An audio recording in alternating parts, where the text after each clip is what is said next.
Like a flawless tragedy, the elegance of which structure is lost upon those suffering in it, the perfect geometry of the Spectre Street estate was visible only from the air. In the early 1980s, horror fiction had become tremendously popular as a marketing category through Stephen King and Peter Straub primarily, and the popularity of their books. That rode, of course, on the coattails of Ira Levin and William Peter Blatty and Tom Tryon. But horror was perceived generally as a genre, and publishers perceived it that way. In other words, they considered Stephen King as a kind of breakthrough artist, something of a happy accident in terms of popularity and in terms of that short-term lasting popularity. But the publishers generally saw this as a kind of one book a month genre notion. And that's when Clive Barker came along. In 1983, my wife and I were visiting England. I was conducting interviews for two books I was writing then, my book on Stephen King, Art of Darkness, and a book called Faces of Fear, which was a collection of interviews with writers of horror fiction. We were staying with Ramsey Campbell and his wife, and he got up, left for a few minutes, came back with this big stack of galleys. They were photocopy galleys, and he handed them to me and he said, this is the finest horror writer of this decade. And I started reading them, and he was absolutely right, and that was the Books of Blood. His language was terrific, his style was terrific, but it was also very unique. He had a voice that was his and his alone. Now that's a rarity when you talk about things like genre fiction, where writers are so often being encouraged or driven to, or the market is dictating, that they write like other books. Clive was very much painterly as a writer, and you could tell that this was the voice both of someone who was very enthusiastic about what they did, but also had that uniqueness that could push the things he was doing, which at the time were very transgressive, into the mainstream and beyond. Now, less than 3 weeks after I read the Books of Blood in galley form, I met Clive in London. He was just an extremely charming guy, and he was also someone who was so enthusiastic about what he was doing that it was quite refreshing. You understand, I was seeing someone who was just beginning the arc of their career into an immense kind of popularity. And typically the people who have that happen to them, they don't often exude that kind of self-confidence. It's more often than not a kind of shot in the dark situation, a 1,000,000-to-1 opportunity that just happens to happen. And then the question is, how do they deal with that sudden spotlight? Clive, you felt that he knew where he was going, and he knew where he wanted to go, and he was filled with ambition and filled with self-confidence, which really marked him as someone who was genuinely impressive as a person as well as a creative talent. The Forbidden appeared in volume 5 of the Books of Blood, which was published in the United States as The Inhuman Condition. The title, The Forbidden, refers to the forbidden fruit. It refers to the Faustian Pact, Pandora's box. It's that thing that we're led to believe we desire, or at least we desire to see or to know. And part of the reason we desire it is that it's forbidden to us. And that only increases the desire to see it, or to know it, or to experience it. I find The Forbidden to be the archetypal Clive Barker horror story for the simple reason that it is a horror story about horror stories, about the allure of horror stories, about why it is we want to read them, why we want to read Clive Barker. Why does it hold this power over us? It's something about the human existence, and something about the existential dilemma, something about wanting to know the unknown and wanting to understand what death is all about. I think Candyman captures the essence of the forbidden in many ways. The differences have to do primarily with locale. There's some differences in character names, and I think that's a result of two artists with two visions wanting to do things their way. But in the Forbidden itself, it's set in a slum, in essence, in Liverpool, Clive's hometown. And it's the story of an academic woman researcher who becomes fascinated with the subject matter of graffiti. And that fascination, which is told from a very academic perspective, meaning she has a belief that she can, through logic, understand chaos. what this graffiti really means. And through that experience of trying to learn more about it, she learns of stories that can be discounted as urban legends, but in fact they're not. She learns of a creature who can be discounted as an urban legend called the Candyman, but he cannot. She learns that her interest in pursuing this question of why we read such things leads her to a strong understanding and experiencing of her own mortality. The Candyman, in a way, is a forgotten god who is the stuff of myth, the stuff of legend, and now he's fading away. And she's the one who somehow helps keep him alive because of her fascination with his acts, her fascination with the impact on this particular community, her fascination with why this community lives in the way that it lives and why these terrible things are happening. And she learns through this bargain with the dark that her eyes have been cloaked for a long time, and then her eyes are open to the reality that this is a symbol, in essence, of her own mortality, of her oncoming death. Bernard Rose came to write and direct Candyman through a fortuitous set of circumstances. He was filming Chicago Joe and the Showgirl at Pinewood Studios at the same time that Clive was making Nightbreed there. And they happened to meet over lunch and became acquainted. Bernard Rose had not read any of Clive Barker before that time, and as he told me, at least, at the time I was writing my book on Clive, he hadn't seen Hellraiser to this day. He happened across a copy of the Books of Blood several months later, and he read the books because he had met Clive and was interested in what he had done as a writer. And he came across this story. He liked several of the stories. He thought several of them could make for great films, but The Forbidden particularly interested him, and that's the one he optioned to make Candyman. Clive took a very hands-off approach to Candyman. He served as executive producer and, of course, licensed the rights to create the film, but I think he had great confidence in Bernard Rose based on what Bernard had done and based upon his vision for the story. So this is very much a Bernard Rose film, and it's very much a Bernard Rose adaptation of a Clive Barker story. And you can see that in certain aspects of the story, not simply in its different geographic background. The most significant change Candyman made to The Forbidden was the change of geographic locale. Bernard Rose took a story that was set in the slums of Liverpool and brought it to the United States.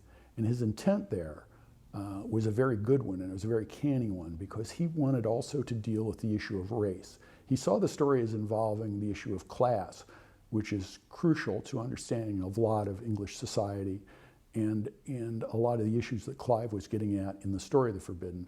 He wanted to take that and amplify it even more by bringing it to the United States.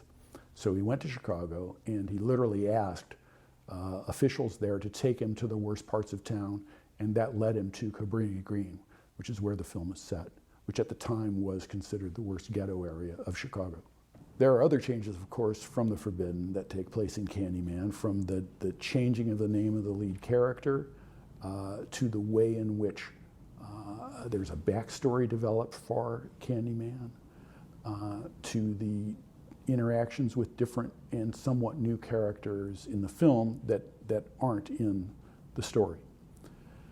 And I attribute those reasons primarily to authorship, meaning this was Bernard Rose's film. He also had to create a film that, by definition, going over 90 minutes, was going to cover more than Clive's short story did. If you were to take the short story and treat it purely, you probably couldn't get a feature film out of it. You had to have certain kinds of scenes in it that where the audience needs to see or be told or understand things about the characters that when you're writing short fiction, you don't need to provide. So there's that whole question of details and the whole question of visuals. So I think Bernard Rose also wanted this very much to be a Bernard Rose film. And he should have that pride of authorship because he is an independent artist in his own right. I suppose I would describe a Bernard Rose film with envy.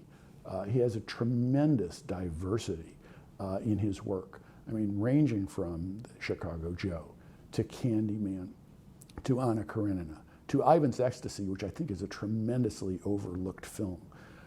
He's a remarkable talent, and he's also a talent who's very much like Clive in the extent that He's an independent artist. He does what he wants to do, and he does it well. He bucks the system quite often, and that's led to, I think, some difficulties for him from a commercial standpoint, but he's made that decision for himself, and I really respect the work he's done. Candyman in the short story is described very much as a cross between something of a carnival showman and a seducer. He's dressed in motley. He's dressed as a bit of a caricature. He seems to have stepped out of a nearly surreal painting of the type that Helen sees in the story. Whereas the Candyman, as he appears in the film, is a much more mythic sort of seducer. I thought that Tony Todd was an incredible choice to play that role, that he has this certain elegance to him and yet this brooding side that makes him a kind of royalty of horror. And his character is very much, at least until the end game of the film, his character is very much above it all. It's befitting of being the myth and legend that the Candyman is in Clive's story. Helen in the short story is much more of an introverted pursuer of these truths that she's after. We know that she's approaching this as an academician. She becomes something of a female Gothic detective. And there's this feminist element to that. She's under the thumb of the older academics. She has a husband who's a lech and who disregards her. And she's drawn to this symbol of fantasy, of a kind of choice that she's not willing to make, but that in the end, and we learn this particularly in Candyman, she's drawn to like a moth to the flame. In the aftermath of Candyman's success, following the great tradition that occurs when any horror film is successful, there was a desire by the studio, at least, to produce a sequel. And of course, Rose was offered that opportunity. He was not interested in that. And I think the reasons for that are somewhat shown out by the sequels that actually did follow. What he was interested in doing was doing a sequel that was a conceptual sequel that was based on the notion of the myths and legends, urban or not, and the way in which they represent something like gods to us. And as they fade away, for certain of us, there's a certain mystery to them and a certain power that they hold over us.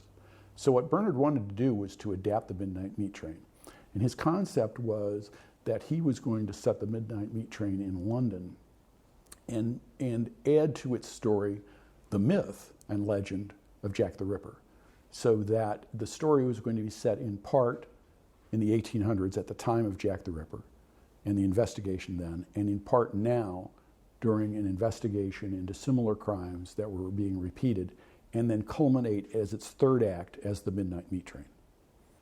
Clive was a bit uncertain about this because Clive thought that the Midnight Meat Train would make a good movie on its own, but the studio was not happy with this notion at all. They didn't like his script when it was written. They wanted more of the Candyman. They wanted to have what they thought would be a repetitive horror icon like Freddy Krueger or Jason, even though it should have been apparent on the face of the film that that wasn't the intent. And in fact, the way the film ends kind of rules out that intent. It suggests that if there's going to be a sequel, that it should be Helen who's comes back as the Candyman. Well, that wasn't to happen, and sequels were to follow, using Tony Todd again as the Candyman. I believe the adaptation of Candyman was very, very successful as film, as well as an adaptation of a short story. Believe me, I know enough writers who've had enough of their pieces adapted for film who will tell you that it's very rare that anyone is happy with the adaptations. And as you know, as a viewer, it's very rare that viewers who are also readers are happy with film adaptations of work that they love. In this instance, Rose took a property. He went at it with intelligence. He went at it with care. He had a vision, and he fulfilled that vision. I don't know that he was entirely as happy with Candyman as a lot of the audience members were, because he also felt that by the end of the film, once more and more of the character came out, and more the violence came out, that it was in the realm of explication rather than in the realm of imagery, rather than trying to create the kind of compelling images that would haunt viewers, that he was forced, as many film directors are, to become much more literal. As an adaptation, if you put the two works next to each other, you can say it's not a faithful adaptation if we talk literally, if we talk about things like character names, if we talk about the ethnicity of characters. Of course it's not, but it is very, very true to Clive's intent with the short story, and it's very, very true to the emotional and psychological impact of the story. I think one of the most important things that Clive taught me as a friend was the importance of family. And by family, I mean regardless of sexual orientation. He was very much and is very much a family person. When not that many years ago, I was offered the opportunity to act as one of the lead counsel in the lawsuit against the state of Georgia to allow same-sex marriages. I accepted from the example that Clive had set, from the knowledge that this was the right thing and it was an important thing and that it needed to be done, and that laws against same-sex marriage, constitutional amendments against same-sex marriage were pernicious and simply didn't understand what the meaning of family was all about. And I was honored to do that. And I thought very much of Clive when I did it. I think the most singular thing about Clive was that thing I realized just after meeting him, was the breadth of his ambition, that there were no limits to his ambition. I mean, he's someone who has done so many things. He refuses to be typecast. He's constantly striving to move things forward and in different directions. So it's that notion of someone who can sustain that, particularly with the work ethic that he has. I've seen him, painting, and gone into his studio and see hundreds of paintings and imagining how could all that come out of one person and be so amazing. That is just, to me, sometimes breathtaking, because certainly most of us mortals don't have that ability to persist. You have to persist as a writer. It's a very difficult thing. You just sit by yourself alone, right? And you've got to make things up out of nothing. And for many people, it's a very painful exercise. For many people, it's definitely a lonely exercise. I can't imagine trying to fill up empty pages, not just with words, but with pictures, but with directions to others. It's just a flowering of imagination that he has, and it's been unlike most anything else that I've ever seen in terms of pretty considerable experience with writers, directors, and others in the horror and fantasy communities.